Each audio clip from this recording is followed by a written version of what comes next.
Welcome to Here's My Story. My name is Luke.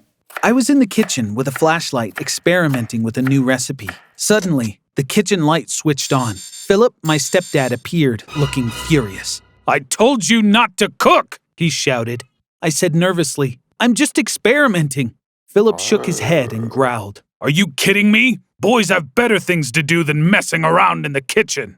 My mother walked in. She tearfully said, "Your father's love of cooking cost him his life. I don't want the same for you." My dad wasn't just a cook. He was a famous chef. His restaurant had earned 3 Michelin stars, and people would line up to taste his unique dishes. After school, I'd dash over to Dad's place. I adored cooking, and his restaurant felt like my second home. But one night, disaster struck. Dad was working late, crafting a new dish for the menu. A natural gas explosion changed everything. That night, we lost Dad, and our world shifted in ways we could never have imagined. During those challenging months, my mom decided to marry Phillip to ensure I didn't grow up without a dad. Sadly, Phillip was old-fashioned and had one rule he was determined to enforce. I wasn't allowed to cook, ever. However, before all of this happened, I had already been accepted into the next big chef, an amateur chef competition on a TV channel. When the invitation arrived, I was overjoyed. If I could wow the judges with an exceptional dish in the competition, I'd have the opportunity to win the title of the next big chef. Whenever I tried cooking, my stepdad would catch me. All I wanted to do was practice. I had an incredible recipe idea buzzing in my head. The next day was even worse. My stepfather summoned me to the kitchen. My heart sank as I gazed at the padlock hanging on the door. Phillip held the key in his hand, symbolizing my dashed hopes. "From now on," he said with finality, "you are not allowed to enter the kitchen. You won't go into the kitchen, not to cook, not even to eat, and your meals will be in your room." Next big chef was my dream, but without that unique dish, it seemed to slip through my fingers. On that day after school, I rang the doorbell of Mrs. Gilmore, our upstairs neighbor. The old woman had no one, so I made it a weekly ritual to visit her on Fridays. She'd hand me a shopping list, and I'd head to the store to pick up her groceries. I returned from the store with the bags filled with Mrs. Gilmore's essentials. As usual, she offered me a cookie. This was the moment I had been waiting for all week. As always, I couldn't help myself. Her cookies were terrific. I said, "Mrs. Gilmore, this is the best cookie I have ever had. Please, can you give me the recipe?" The old lady chuckled kindly. "Luke, you're such a good boy. I wish I could share the recipe with you, but it's a family secret, and our family members have sworn to keep it that way until they pass on." Time flew by, and now there was only 2 days left until the big chef competition. My heart was heavy with disappointment. My stepfather's strict ban on entering the kitchen left me with no opportunity to create the masterpiece I had envisioned. The following morning, my mom gently woke me. "Luke, our upstairs neighbor, Mrs. Gilmore, has passed away. We should attend her funeral." I was shocked and saddened. I got up to prepare for my day. The funeral was quiet, with just a few neighbors besides my mom and me.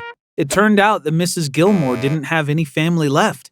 As we left, a man approached us and said, "You must be Luke. I'm Mrs. Gilmore's lawyer. Can you come to our office? Mrs. Gilmore mentioned you in her will." My mom and I were surprised and agreed to visit the lawyer's office. Upon returning home, my mom shared the lawyer's message with Phillip. His eyes lit up. "What? Luck is on our side. I always suspected that French lady was loaded. Turns out I was right." Phillip was quite money-minded, and it bothered me that he was thinking about this while I was still mourning Mrs. Gilmore. Once we reached the lawyer's office, Phillip grumbled, "I hope this trip was worth it." The lawyer gave him an icy look and handed me an envelope. "Mrs. Gilmore chose to donate her assets to charity. However, she left this specifically for you." I opened the envelope and discovered a letter inside. I began to read it aloud for everyone to hear. "Dear Luke, if you're reading this letter, it means I've passed away. I can finally share our family's secret cookie recipe with you. I know how much you adore those cookies, and from now on, you can make them as often as you like." The recipe for the cookies was neatly written beneath her message. Phillip's face reddened with anger. "For heaven's sake, we came all this way for this nonsense?" On the other hand, I was overjoyed. Mrs. Gilmore had bequeathed to me a priceless treasure. but I knew that Phillip was not the type to appreciate it. On the drive back home, a really cool idea came to mind, but I didn't mention it to my mom and Phillip. I left home early the next morning, but it wasn't for school. Instead, I headed straight to the TV show set of Next Big Chef. I was determined to compete. I had something up my sleeve, a recipe that could wow the judges and change my life. As I arrived at the shooting location, a crew member approached me asking, "What supplies do you need, kid?" I gave him a list. After ensuring everything was ready, it was finally my turn to step in front of the judges. There they stood, 3 grumpy chefs, their faces sour as lemons. One of them barked, "We've seen a lot of untalented cooks today. Don't waste our time." I just smiled and began to work on the recipe I had dreamed about all night. The studio filled with the delicious smell as I pulled them out of the oven, carefully placing them on a plate. With a deep breath, I said, "This recipe is called Gilmore's Fabulous Cookies." The judges exchanged reluctant glances before taking a cautious bite. But then, the impossible happened. The grumpiest judge's eyes widened. "Amazing." Seeing his reaction, the other 2 chefs couldn't resist trying the cookie. One shouted, "How can a cookie taste so wonderful?" A miracle had taken place that day right there on the TV show set. I won the competition with Mrs. Gilmore's secret recipe and earned the title, the Next Big Chef. Upon returning home, I walked into a tense situation. The competition had been broadcast live, so Phillip and my mom had already watched the program, knowing the outcome. My mother couldn't contain her joy. "I'm so proud of you, Luke." However, Phillip's expression was quite the opposite. "I've told you 1,000 times that boys shouldn't be in the kitchen. You are a disgrace to us." My mother wasn't about to let Phillip's comments slide. "Watch your words. Luke hasn't disgraced anyone. In fact, he's proven himself to be a talented chef, just like his father." Phillip's face darkened with fury as he barked, "This is my house, and I won't have a boy cooking in it. Whoever agrees can stay, and whoever doesn't can leave now." I turned to my mother. "Well, there's no way I can live in this house." My mother nodded in agreement. "You're right, honey. I won't stay in a place where you're not welcome too." Phillip's anger flared even more. "Fine then. If that's how it is, I'm kicking both of you out of my house." Without saying another word, my mother and I packed a few essentials. We headed to a hotel, determined to start a new chapter of our lives, away from Phillip's rules. A few days later, we received an unexpected phone call that couldn't have made us happier. It was James, the grumpiest cook among the judges. "Hundreds of people have been calling me, expressing their desire to try your Gilmore's Fabulous Cookies. You know, I own a French restaurant. You're welcome to come and make your cookies there. This way, everyone can come and savor them." I accepted his offer with enthusiasm. The chef announced the cookie event on his Instagram account, and it quickly garnered hundreds of thousands of interactions.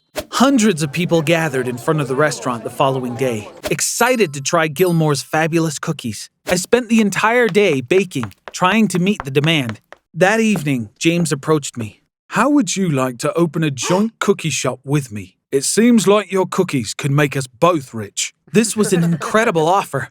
We decided to open a shop in the most central street in the city, and it took only a short time before it was flooded with customers. The demand was so high that we opened another branch the following month. In just 6 months, we had expanded to a total of 10 cookie shops, and I found myself a millionaire. The TV channel that broadcast the Next Big Chef competition took notice of my success. They invited me for an interview, intrigued by my journey from an aspiring chef to a renowned one in such a short time. One day, while running one of my cookie shops, I heard the small bell above the door ring. I glanced over and saw my stepdad standing there. He cleared his throat. "Luke, I saw you on the TV and wanted to apologize for how I acted before." I said nothing. I just reached behind the counter and gave him one of my special cookies. He took a bite, and his eyes got wide. "These cookies are amazing, Luke." With a sly grin, I said, "Phillip, that cookie is all you're getting from me. If you're here for money, you're out of luck." Phillip's expression shifted from surprise to disappointment as my words sank in. "Now please, go," I said firmly. I returned to work with a big smile, ready to keep sharing Mrs. Gilmore's delicious cookies with the world. I was forever grateful for the unexpected gift she had given me, which sweetened my life and honored her memory.